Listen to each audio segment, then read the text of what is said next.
Today we will learn Chapter 10 Microorganisms, and in that we are studying microbes in human welfare.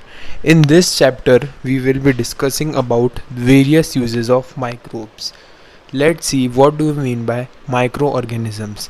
The organisms which cannot be seen by naked eyes or open eyes are microbes. These are present everywhere.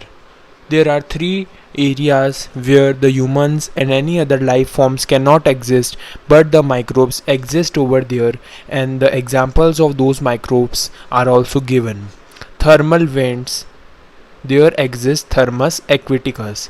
Snow, there exists Chlamydomonas, and in acidic medium exists Theobacillus. In this chapter we will discuss about the use of microorganisms. The first use of microorganisms is in household products.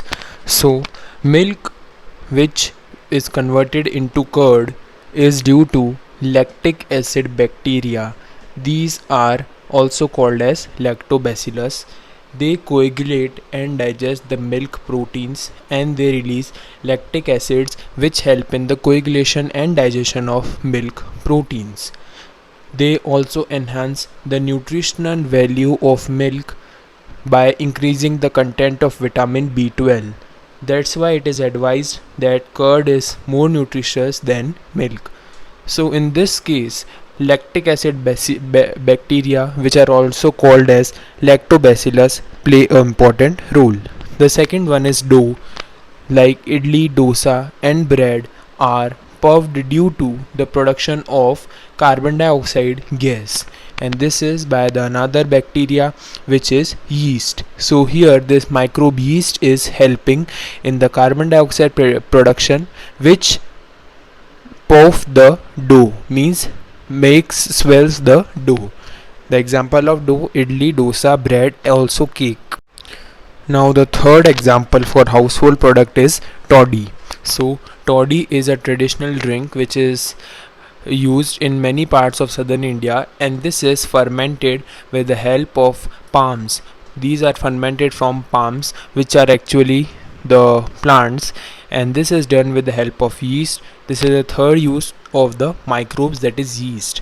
Fourth is now cheese. So cheese have further two types. First is Swiss cheese, the second is Roquefort cheese. Swiss cheese have large holes.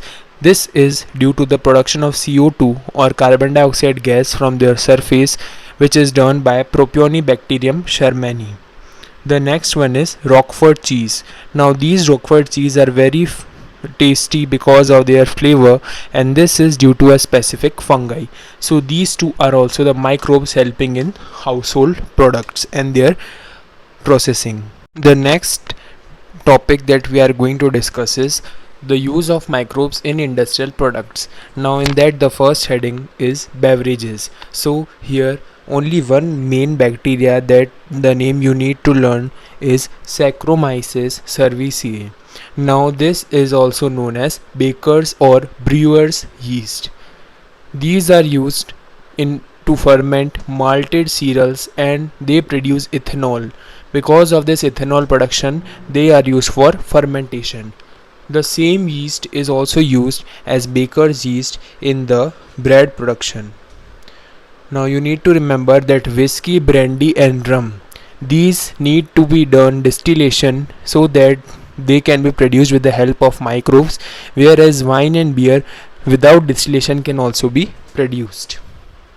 Some of the yeast that we have discussed till now, you need to remember the common names. The first is Saccharomyces cerevisiae, also known as brewer's or baker's yeast. The second is Saccharomyces ellipsoideus. This is wine yeast. Third one is Saccharomyces sake. This is sake yeast. And fourth is Saccharomyces pyriformis. This is ginger or ale yeast. Now here this discovery of penicillin and its chemical was actually an accident. It was a time when Alexander Fleming was working on Staphylococci bacteria in his lab. Now in one of his one of his unwashed dishes. Now, the discovery of penicillin from Penicillium notatum was actually an incident or a case when it was discovered. So, here, when Alexander Fleming was working on Staphylococci bacteria in his lab, so he observed that in his one of the unwashed dishes where penicillium was already present around it, Staphylococci bacteria could not grow. Now, when he identified and when he experimented, he found that this Penicillium notatum was secreting a chemical which was later known as penicillin, and because of this chemical, this Staphylococci could not grow as it was providing resistance to its growth.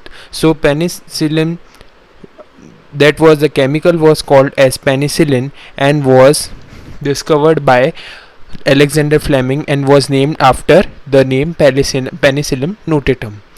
Ernst Chain and Howard Florey discovered the full theory and uses of the antibiotics in their later life.